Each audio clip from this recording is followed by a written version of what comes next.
This is the audio log of Dr. Carter, SCP Historian and Chronicler, Security Clearance Level 5. Now, today's SCP is of particular interest to me because I've always been fascinated with the idea of magic. It really kept me entertained as a child, long before I came to work here at the organization and realized that magic is pretty much the least of our worries.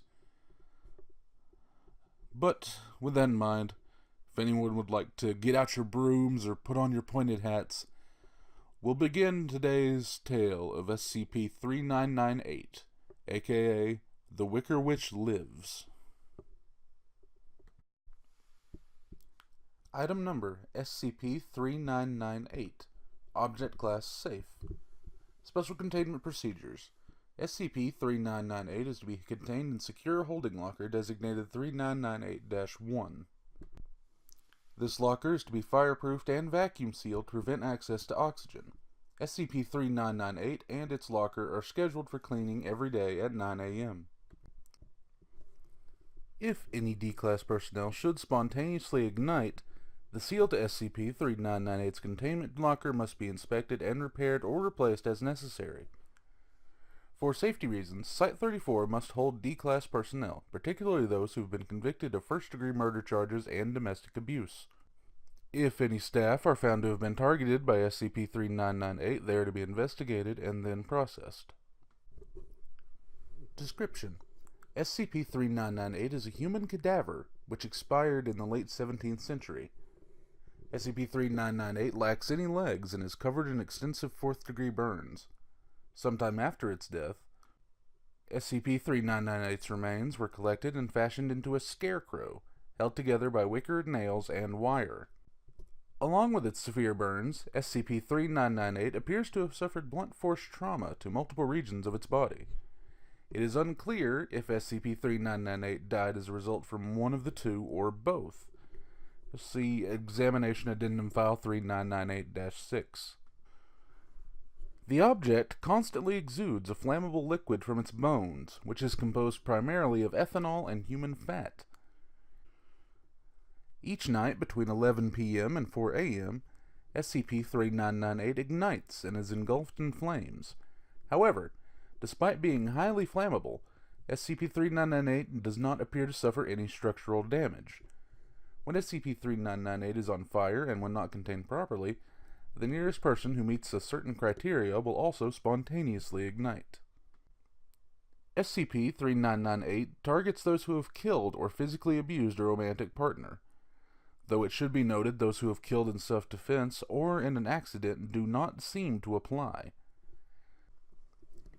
If SCP-3998 is unable to ignite itself, SCP-3998 cannot ignite targets. Instead, those that would have been targeted only develop brief, mild pains to either their chest or to the back of their head. As targets are left burning, large quantities of boiling ethanol will appear in their stomach.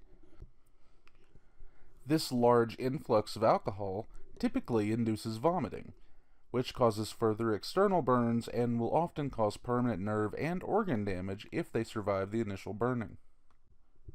Eventually, their body fat, particularly in the stomach and torso region, will begin to melt. This process is extremely rapid, often causing massive internal damage if the target is successfully extinguished before they die of fourth-degree burns. If left to burn, the combination of melted fat and ethanol will cause the stomach to violently rupture, often bisecting the victim in the process. Those that SCP-3998 affects cannot be extinguished until SCP-3998 itself is also extinguished. Moving right along, we will now take a look at some of the addendum files related to this SCP. Addendum 3998-1. The following is a partial set of documents and materials related to SCP-3998, as well as related correspondences and articles discovered on the property where SCP-3998 was originally found. These documents may only be viewed by staff with specialized 3998 clearance, the current Site-34 administrator, or those with O5 designations. Journal 3998-1. The following are excerpts found in contemporaneous journals from Salem that appear relevant to SCP-3998. Documentary evidence suggests a connection between SCP-3998 and one Candace Hayes, a 17th century resident of Salem. Most of the following were found in basements and attics of historic buildings located near the property SCP-3998 was found. Journal 1, author Mary A., 1682. We attended the wedding of Aidan Hayes and Candace. Candace seemed rather distraught. The lady's father went through all that trouble to see her married. It would be a shame if she did not appreciate it, especially with a sir as respected as Aidan Hayes. Journal 2, author Mary A., 1683. Candace has been different. She used to keep her hair tied, but now she's been keeping it long. I see bruises on her often. She hath been looking for every excuse to be alone, just so she can win to the forest. Journal 3, author Mary A., 1683. Something piqued my interest today. Marguerite pointed out how Candace shies away from her womanly duties lately, and I heard that she might be a bad wife, making Aidan angry. Bruises make sense now. Journal 4, author Mary A., 1691. I was out washing the laundry, and I heard Candace shouting at her husband. I went out to ask the lady what was wrong, but she snapped at me, calling me nosy. The amount of disrespect and scorn in the mistress is remarkable, though to be expected. I have half a mind to tell the rest of the women about this. Journal 5, author Mary A., 1692. I've been hearing some troubling things about Candace lately. Ever since she'd wed Aidan, she hath been wandering off more. Plus, I've heard rumours that her interests do not lie with men. The devil must have laid a hold on her. Maybe Aidan will know what to do with the harlot. I shall tell him on the morrow. Interview 3998-0. The following interview was taken on June 8, 1693, by Judge William Stoughton and the Constables of Salem. Interview has been edited from its original document for clarity. When presented for the warrant for thy arrest, thou fled immediately. 'Tis this, thy refusal to speak till thou hast been branded, and thy husband's testimony, that places thee under suspicion. What dost thou have to say in thy defense? I have no words for it. I shall not lie. The accusations are true. So you admit to being a witch, and you admit to consorting with an evil spirit? I do, although she's not evil in heart. What in the name of God would lead thee down such a path to perform such detestable arts? They are not detestable. They would work for anyone, be they of God or Satan, or anyone or no one. They're merely a form of tool. You have not answered my question. Is it not obvious? I did not ask to marry, yet I was waived to a bastard in my father's church. He does not respect me. To him I am just his property. Just as Lilith has done. That is the woman's place. Thou hast only be a good wife to him. Be silent! How could I be a good wife to a man I detest? I care only for Clovis, and I'll be damned if it be true with anyone but her. It would be my dying wish to see that bastard on his knees and treated as I have been. Clovis. Is this the name of the devil that you conjured? It bewitched you. The mistress bewitched me, but not in the manner as thou mightst think. It does not matter. We have thy confession. A wish as brazen as you shall be burned at the stake. We will see how your Clovis treats you in hell. In the name of our sovereign Lord and Lady, the King and Queen, may God have mercy on thy soul. So be it. Document 3998-3. Document 3998-3, it appears to be a faded handbill. I will provide an image for you, but as a lot of the ink has faded in places, I will be reading it aloud. To the people of this hamlet, An execution of a witch on the 10th day of June, 1693. Aidan Hayes hath caught his wife Candace consorting with the devil and one of his evil angels. The evil witch hath been justly convicted and shall be put to death by burning. If ye are able, come to the centre of town. We need good men willing to stand between Satan's whore and our young and women folk. Hayes, an honest, God-fearing man, and the victim of this witch, has requested to be the one to start the flame himself. Letter 3998-4. This letter was found in the cellar of the estate under a pillow. The letter was still sealed and remained unopened. I again will be providing an image of the letter here, but I shall read it aloud. Dear Candace, if you are reading this, something hath gone wrong. Thee must be angry, confused, maybe depressed. You have sold your soul to me when you were young, and we've been together since. Now that you have died, that means your soul is mine now.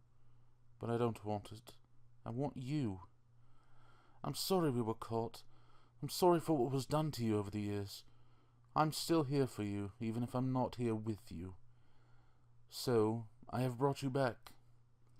They put you to the pyre, but I only needed the bones to make you yourself again. I had to remove thy flesh, and I couldn't save your legs. They were too far gone. I made do with what was around me. I reaped from the field and wrapped your bones in wicker. You shall have to find yourself a replacement. Speaking of, I wish to tell you something that you'll want to know. Your husband restocked the shelf with gin, and while you are flammable, fire will only make you stronger this time. You have the power to make him feel worse than what you have felt. Make him wish he could go to hell. You won't ever be hurt again. I love you and farewell. Clovis. Document 3998-5.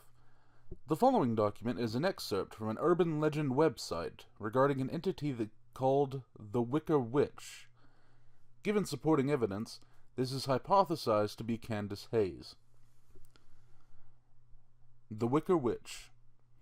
There once was a young woman who was to wed a man against her will. She hated the man, but obeyed her father's wishes for her to bear children for his church. An evil spirit saw this, and came to her while she was out gathering in the woods. The succubus took her hand and told her, I can help you live the life you truly wish to live. You only need to toss this one aside in exchange. Will you take my soul? The woman asked. Yes, said the she-devil. Will I be rich? The woman asked her again. You shall have a power money could not hope to provide, the spirit told her. Will I have real love? The woman asked. The spirit paused. I do not know. The woman pondered the offer and asked her one more time, What shall you do with my soul? This surprised the devil, but it kept its composure. It told her, It will be consumed. Nothing more, nothing less. The woman accepted, and met with the spirit every day for 10 years, and grew close. She brought the spirit berries and trinkets, and it brought her advice and its companionship. It answered her questions and taught her its magics. The woman became a witch, and she used her power to torment her husband the same way he tormented her. One day, her husband followed her and found her shaking the devil's tail. He quietly went back to the town and gathered up a mob. They tied her up to a stake, broke her legs, and hung her up like a scarecrow to burn. They dumped her body down the mountain, but the devil found her to give back her soul. It wrapped her bones in reeds and used the fire of her soul to keep her alive, but the fire consumed her, and she wanted her old husband to burn with her. In the middle of the night, she doused herself in her old husband's gin, and set herself ablaze once again. She dragged her husband out of bed and fell upon him. She burned his face, and with her thumb dug his eyes out of his skull. She burned with him till his flesh melted to the floor, and the smell could be found all across Salem. She grabbed his legs, and pulled till they came loose, so that she could use them to walk again. Only one of them walked out of that burning house, and it was her. His body was never found. Some say the husband futilely crawled out of the wreckage, looking for his missing legs. Others say that the witch took his body elsewhere, so that she can continue to torture him. But many more say that he's in a hell of the witch's own creation, burning over and over again, and bringing those like him down with him, punishing them forever.